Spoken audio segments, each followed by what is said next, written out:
Hi, my name is Doug Wiles. I'm the forester with the city of Bismarck. I've been here for about 5 years. Prior to that, I was in Jamestown as the forester there for a couple of years. Today, I'm going to discuss structural pruning. This is super important. If you're not doing it, I strongly advise you to do so. It's a great way to um, train our trees in a way that they're structurally sound and reduce the likelihood of storm damage in the future. Before I get started, um, I would like to let you know that I have a few assumptions. This is a pretty advanced type of pruning, so I'm going to assume that you know some of the basics, the where the branch bark ridge is, where the branch collar is, and what the three cut method is. So just so you know, I'm not going to go into that. If you would like to discuss that afterwards, I'd be happy to answer those questions. So with that, we'll get going. As a city forester, it's real unfortunate because it's fixable. But unfortunately, decades ago, um, structural pruning wasn't something that was being practiced. There was a lot of topping and other things going on. And as a result, these trees were allowed to have poor structure from a very early age and became susceptible to storm events where they get rip outs. You get two codominant leads here that one ripped out due to some of the leverage up above, and then you have some decay present from an old wound. But I see this all the time. Here, this could have been in Bismarck. Fortunately, it's not, but we see this a lot where you have codominant leads with tight branching, narrow branching. So it's got, doesn't have a lot of wood there holding it together. And this is actually bark touching bark. So you can see there wasn't a whole lot of stability or structure there. Same goes here. But see this a lot in wind events. And as you all know, we have lots of wind. So lots of opportunity for trees to fail. But there is good news. It can be prevented, and it can be prevented through structural pruning. These are a couple of awesome graphics that I've found while doing research for this presentation. But it's important to identify what the goal of structural pruning is. The goal is to produce structurally sound canopy that is less prone to storm damage or loading events while maintaining proper clearance for the tree. And that, unfortunately, is not my definition. I kind of summarized a definition given by Chad Giblin.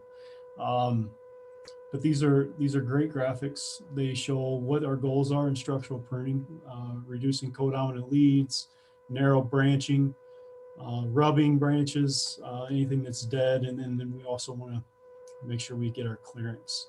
And this bottom graphic is a really good one. It's one of the best ones I've come across to show structural pruning. The colors really highlight what's being done here. As you can see, this branch here, or this tree here, has codominant leads from a very early age and has actually developed multiple codominant leads throughout the canopy. And the second picture shows how the branches are going to be reduced to slow down that branch aspect ratio. These are terms that we're going to discuss a little bit later. The removal cut of that branch after it's been reduced, and then fixing the codominant leads until you get the tree with solid structure, a strong central leader that is going to be resilient to loading events. There's a few reasons why I love structural pruning. Actually, more than a few. There's a lot. It's extremely efficient. As a city forester, I manage about 24,000 trees, and I have a staff, 4 full-time arborists, and every, fall through winter through early spring, we're out pruning. And a large portion of our work is through structural pruning. This is extremely efficient for us. We're able to address issues that these trees may have at a very early age, eliminating what's going to happen in the future if we do not. So I hinted at some of the issues that we see in Bismarck with some of the pruning practices that were done decades ago. By structural pruning, you are reducing the cost of your pruning program. You're correcting those issues that you see early in the tree's life. And that way you're not having to respond nearly as often to wind events where you have branches ripping out during loading events. During those storm events or during the maintenance pruning in those large trees, you're spending a lot of money. My staff, sometimes it'll take them one arborist a full day to do a maintenance prune on a large elm tree. Where with structural pruning on a tree that was planted 2 or 3 years ago, that tree can be pruned in less than 5 minutes, and 15 minutes is a long time. And you'll see that later in a video. Another reason why I love structural pruning, because it's a great teaching opportunity for our arborists. You're able to get lots of reps in one day. Arborists can easily prune up to 25 trees in a day. And that's a lot of reps. That's a lot of cuts that they're making, being able to identify where exactly cuts should be made, and identify the different issues that different tree species have. So it is a wonderful teaching opportunity for an inexperienced arborist. And the errors are fixable, because usually these branches that are being pruned on are not permanent branches. They're below where that permanent canopy is going to be. So it gives arborists a little bit of freedom to try things and learn as they go. So where do you start? I like to start at the top-down approach. I look at the tree at the top of the canopy first, trying to identify codominant leaders. Then I identify where the permanent branching is going to start. This could be different for the city. We have the city code. We have a certain standard of height on the boulevard. If this is a shelter belt tree or a private property tree, you could be thinking about equipment, pedestrians, or even mowing of where you want your permanent branching to start. Another aspect or topic that we're going to discuss is branch aspect ratio. These are the 3 things that we're going to focus on through this structural pruning presentation. Top-down approach. So this is a great example of a tree that has lots of issues, addressing all 3 of the topics that I discussed on the previous slide.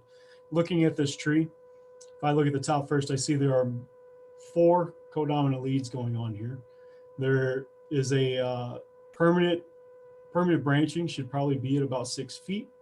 And this branch has a large aspect ratio. You can see that it is about the same diameter as the main trunk of the tree.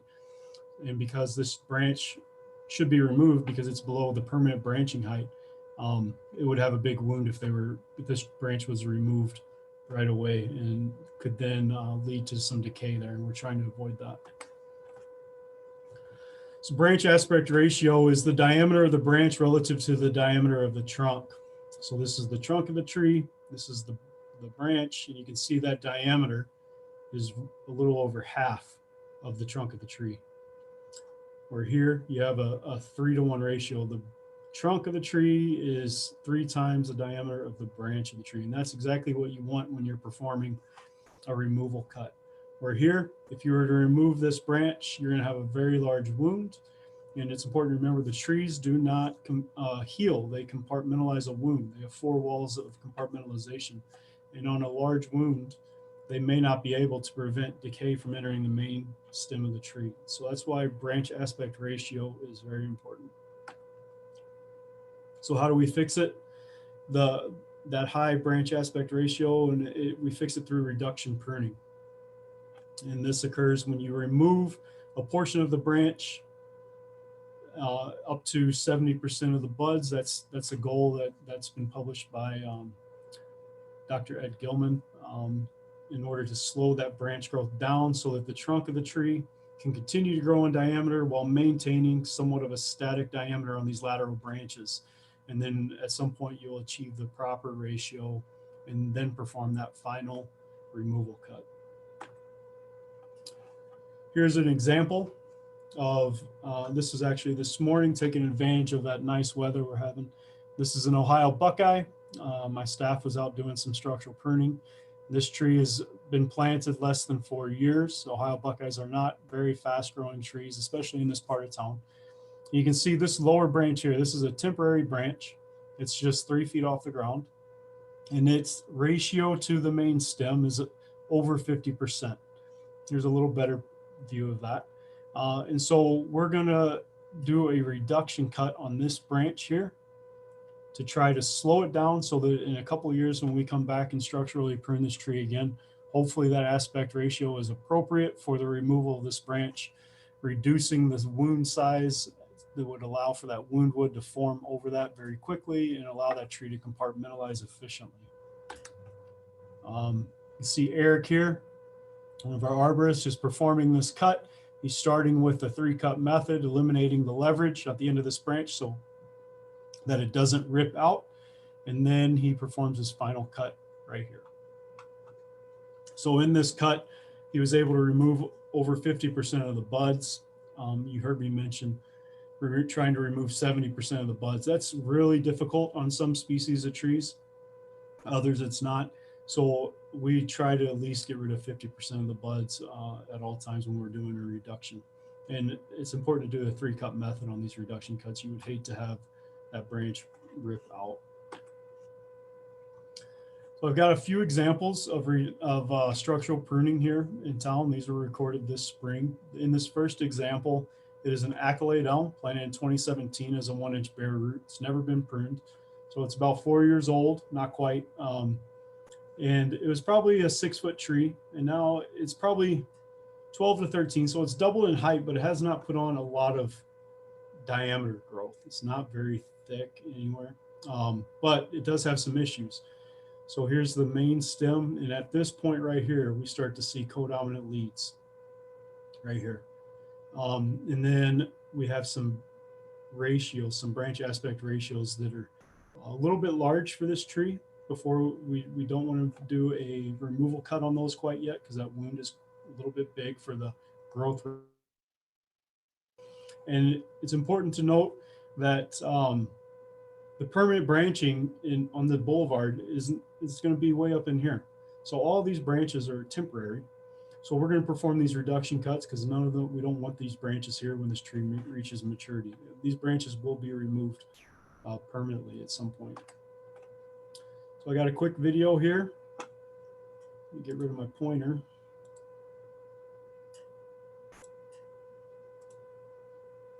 So I can play this video quick. So if you don't have this tool, this is a Fiskars pole pruner. Super slick design. It's got a head that you can manipulate the angle so you can get right into those tight spots and get the right angles on those cuts without being up in a ladder, so it's a lot safer. So the first thing I'm doing is addressing that codominant lead, getting rid of that. And then I'm going to start reducing some of these lateral branches. You can see this is a better picture, so you're able to see that the aspect isn't quite what we wanted to. So I'm just performing some reduction cuts, trying to eliminate at least 50% of the buds, which isn't hard to do on an elm tree. You know, making those cuts in the appropriate spot. Don't have to do, I chose not to do a 3-cut method on these because there's not a lot of leverage on these branches. They're pretty small and not real heavy. And you see me switch here to hand pruners instead of a saw. Just a little tip, these elm trees, the bark tends to slough off or rip very, very easily, even during the winter. So if you're able to use a pruner instead of a saw, I recommend it any opportunity you get. So pay attention to that. I'm just going to make a couple more cuts here on this tree, and then we're going to be done.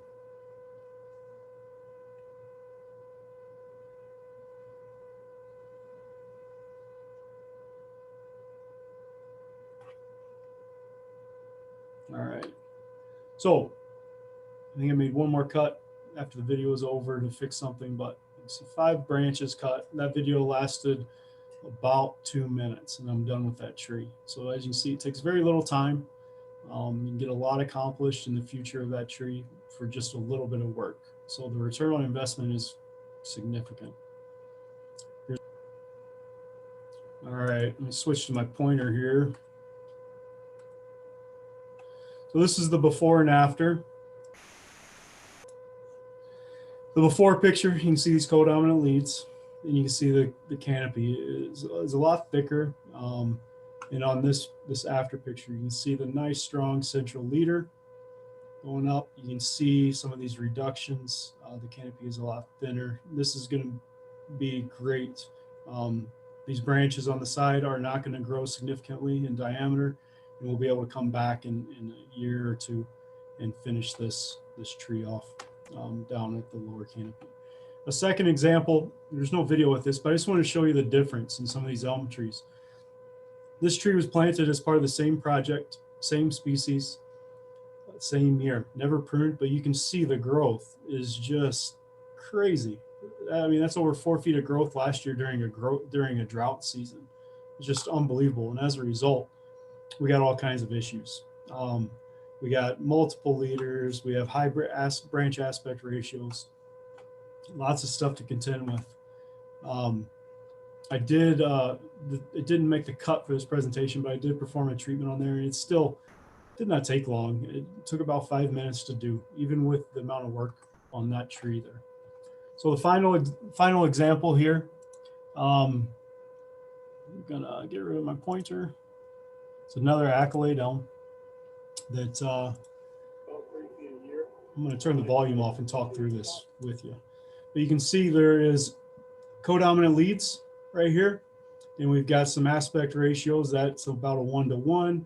We got another branch that's close to 1-to-1, so we're going to do some reduction pruning here as well. Starting at the top down, as I said, the codominant leads, but it's important to remember on the boulevard here, 14 feet is our standard and over the boulevard. So none of these branches are going to be, so we're going to reduce them when we have the opportunity to slow down that growth, to reduce the wound size on the main stem, and then remove those branches at a later date.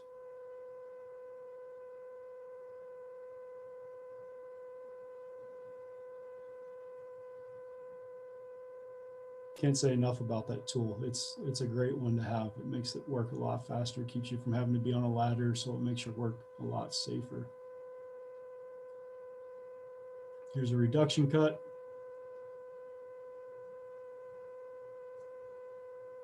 A little further reduction, trying to eliminate over 50% of those buds.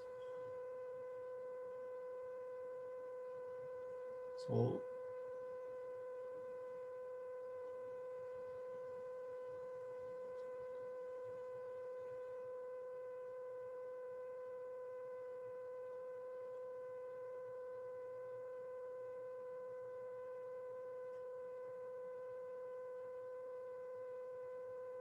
couple reductions on the same branch there.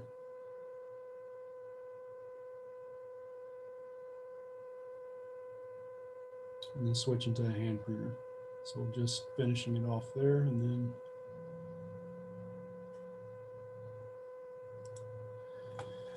all right, so to summarize, the top-down approach, identify your permanent branches and pay attention to your branch aspect ratio. With that, I'm going to conclude the presentation, and I'll be available for questions as soon as this is over. Thank you so much for this opportunity, and look forward to your questions.